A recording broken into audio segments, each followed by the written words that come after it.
जय बोलो 2400 भगवान की जय। गोमट सार कर्मकांड का मंगलाचरण से पढ़ाएंगे। तो नेमिषचंद्र आचार्य के द्वारा रचित गोमट सार कर्मकांड। मैं जैसा कहूँगी वैसे बोलने का। पन्नमीय शिरसा नेमिं गुणरयन विभूषणं महावीरं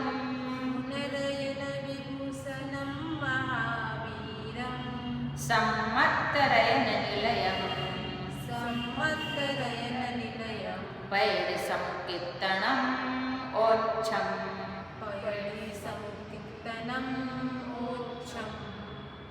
इच्छामध्य सुधवती कौशल समगंगा प्रणय पड़वा सुत पड़मन को चिले जो सुत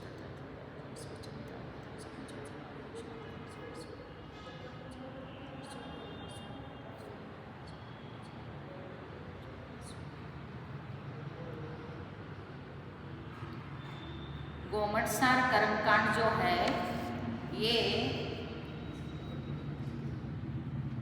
नेमिषचंद्र आचार्य ने धौला जी, जय धौला जी, महाधौला जी इसके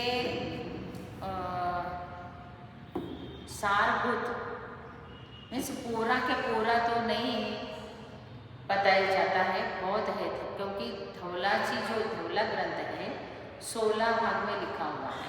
उसमें गुणस्थान है, मार्गना स्थान है, पंचपरमिष्टि का स्वरूप है, बहुत से ऐसे सब प्रकार का ज्ञान उसमें धौला जी में आता है। और उसका टीका लिख के उसको षटकंड आगम भी कहते हैं। धौला जी कहो, षटकंड आगम कहो, बातें की है तो 16 भाग में है। और जय धौला जी उसको कश्याय पहुड़ कहते हैं। उसमें वीरसेनाथ आचार्य ने टीका लिखकर कश्याय पहुड़, वो भी 16 भाग में है। तो सिर्फ उसमें क्या है, कषाय का वर्णन अर्थात मोहनी कर्म का ही सिर्फ वर्णन आता है। पेज्य दोष, राग और द्वेष, इसके ही वर्णन करने वाले 16 भाग हैं। बहुत डिटेल वर्णन है। फिर उसके बाद महाबंध है। बंद जो है धौला जी, जय धौला जी, महाधौला जी, और उसको महाबंध कहते हैं।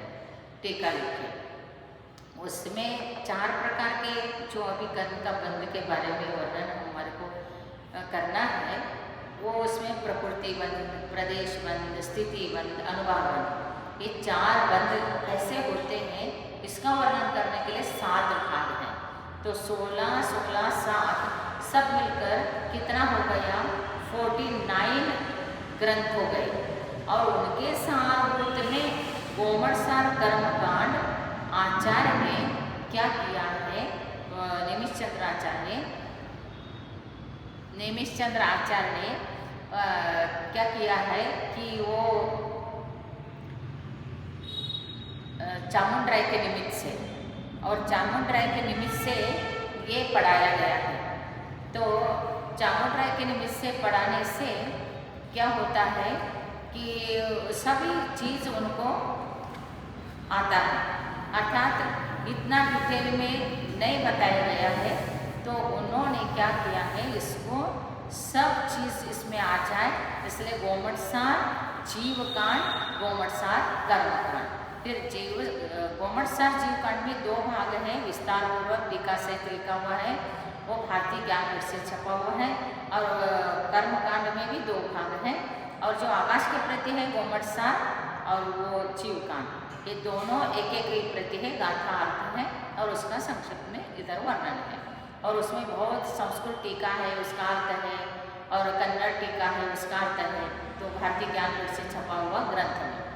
तो कहने का तात्पर्य, अभी नेमिषचंद्र आचार्य ने अपने शिष्य के निमित्त से एक ग्रंथ का निर्माण किया है। तो इससे हमको भी कर्म सिद्धांत को जानना है, इसलिए हम पहला मंगलाचरण पढ़े हैं तो इसका अर्थ समझ लेंगे। तो उन्होंने कहा है, गुणरयन विभूषणं महावीरं सम्मत्तरयन निलयं नेमिं शिरसा पन्नमीय। गुण रूपी रत्न, गुण ही जिनका रत्न है, ऐसे गुण रूपी रत्न से विभूषित और महावीर है, अर्थात अंतरंग लक्ष्मी बहिरंग लक्ष्मी से युक्त है। सम्मतरण निलय, सम्यक रूपी निलय अर्थात सम्यक दर्शन रूपी रत्न के स्थान में जो विराजमान है, ऐसे नेमिनाथ भगवान को सिरसा मस्तक झुकाकर पनमीय नमस्कार करता हूँ। ऐसे नेमिश्चंद्राचार्य नेमिनाथ भगवान को नमस्कार कर रहे हैं। ये श्रवणबेलगोला के छोटे पहाड़ पे, चंद्रगिरी पहाड़ पर नेमिनाथ मंदिर है। वहाँ पर उन्होंने पढ़ाया था, तो वहाँ मंदिर भी बहुत विशाल निर्माण हुआ है। फिर कहते हैं इनको नेमिनाथ तीर्थंकर को नमस्कार करके पयड़ी समुकीर्तनम ओच्छम, प्रकृति समुकीर्तन अर्थात प्रकृतियों का समूह है, सब प्रकार की मूल प्रकृति, उत्तर प्रकृति, इनके बारे में मैं वर्णन करता हूँ या मैं बताता हूँ। ऐसे करके उन्होंने मंगलाचरण किया।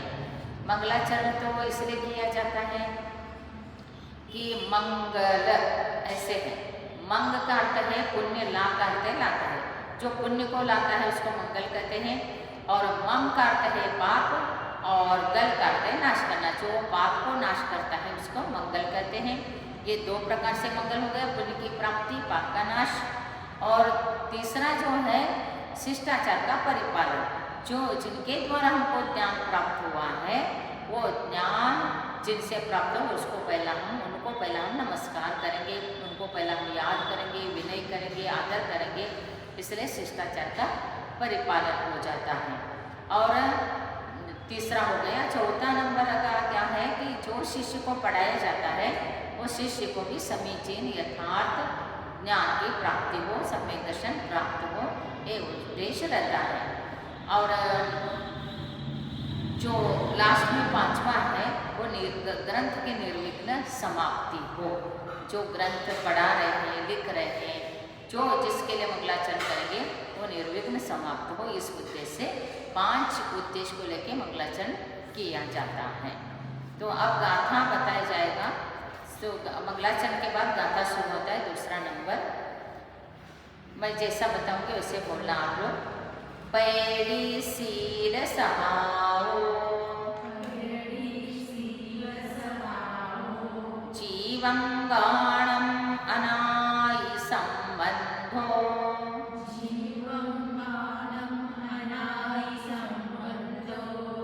कनयो वले मलं वा, तानतित्थं स्वयं सिद्धं।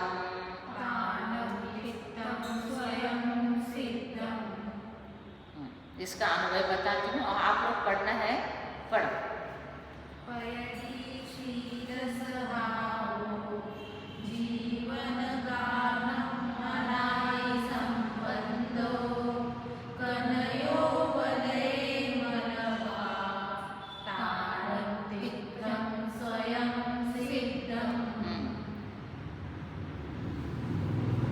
अब देखिए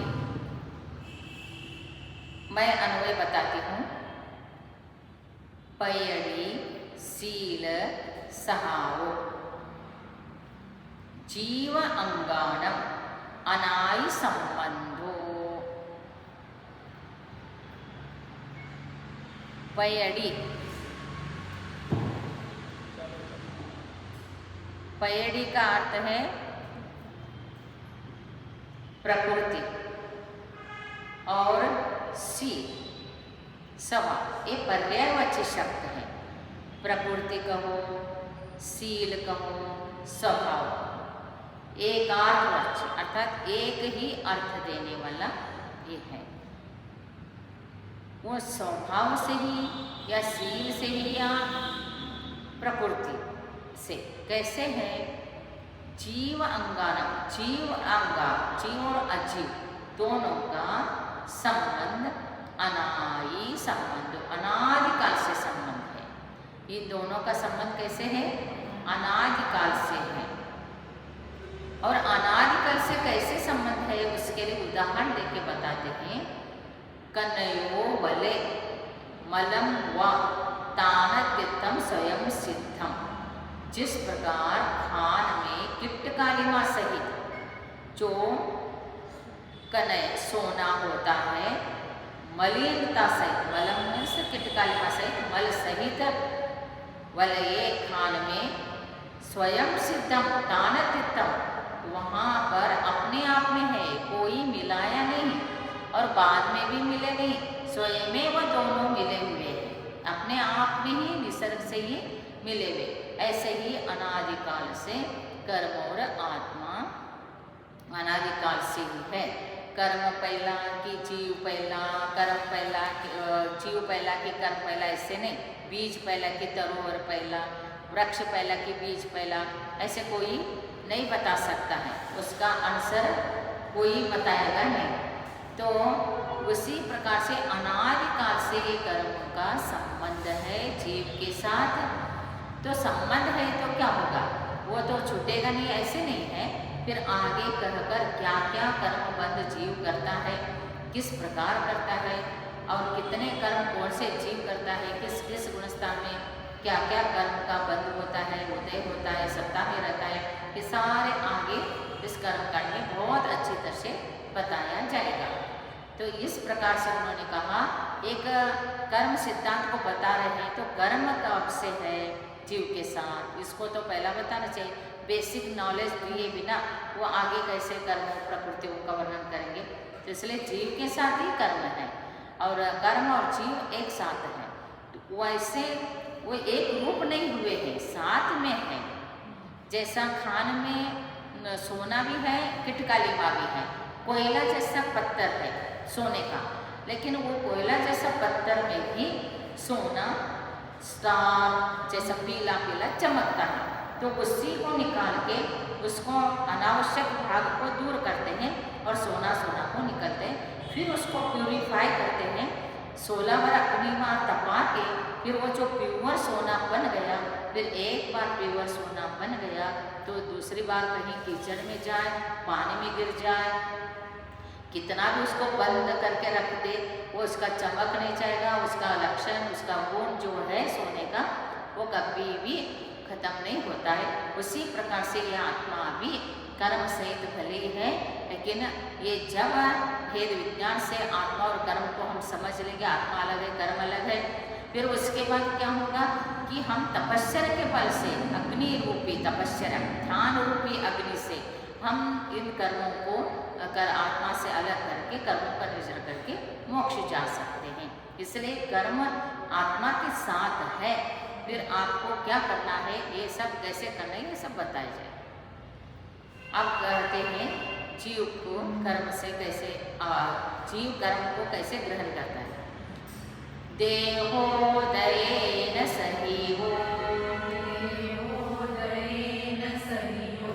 जीवो आहारधिकं मनोकम्मं,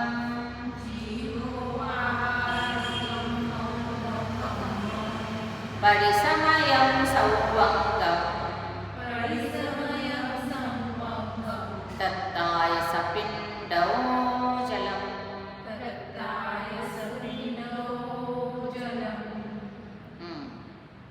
बोलो।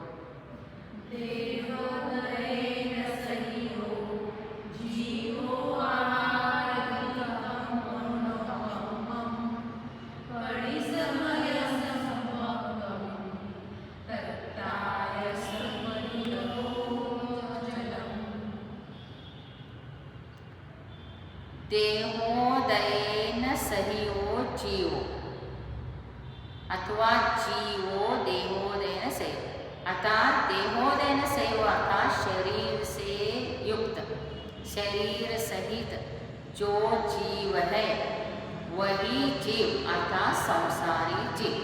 एक ही शब्द में शरीर सहित जीव कहे तो कौन से जीव आएगा, संसारी जीव, क्योंकि जो मुक्त हुआ है वो जीव कर्म को बंद करता ही नहीं, संसार में आता ही नहीं। तो क्या कहा है, शरीर से करता संसारी जीव कम्मनो कम्मम आहार, आहार करते ग्रहण करता है, कर्म और नो कर्म को ग्रहण करता है। कर्म का अर्थ है द्रव्य कर्म, भाव कर्म दोनों लेने का। कर्म में से ज्ञानावन, दर्शनावन, वेदनी, मुनि, आयु, नाम, गोत्रांतरा। और भाव कर्म से राग, द्वेष, क्रोध, मान, माया, लोभ ये भी सब के उत्पन्न होता है। और नो कर्म है तो नो कर्म वर्गना जो शरीर के लिए योग्य वर्गना है, छह पर्याप्ति शरीर का जो बना है, रचना है, उसके लिए परमाणु प्रत्येक समय में आते हैं, जाते हैं।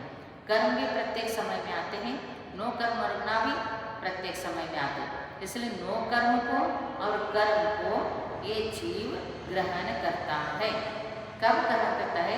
परिसमयम, प्रत्येक समय में ग्रहण करता है। फिर कैसे ग्रहण करता है? संवंगनम, संपूर्ण शरीर से। इसलिए कहा ना अंगुष्टम, कन्नड़ में कहा है रत्नाकर कवि ने, अंगुष्टम मदलागी नत्यवरिगम सर्वांग संपूर्णम। ये आत्मा कहाँ पर है? इधर है, उधर है, अमुक पार्ट में है, तमुक पार्ट में, ऐसे नहीं। आत्मा अंगुष्ठ से लेके सिर तक, तो सब जगह आत्मा है। तो सभी जगह से आत्मा परिस्पंदन क्रिया के द्वारा कर्म को ग्रहण करता है, सर्वांग से ग्रहण करता है, सर्वांग से ग्रहण करता है। कैसे ग्रहण करता है? तत्ताय सपिंडो जलम, जिस प्रकार तपा हुआ अग्नि का एक गोला, उसको जल में डाल दिया जाए तो चारों प्रकार से शोषण करता है, शोषता है, अर्थात चारों प्रकार से वो कर्म को ग्रहण करता है। उसी प्रकार से आत्मा भी संपूर्ण शरीर के चारों ओर से ग्रहण करता है। तो ये है तीसरा नंबर का गाथा। तो आत्मा कर्म को कैसे ग्रहण करता है, इस प्रकार से बताया गया है।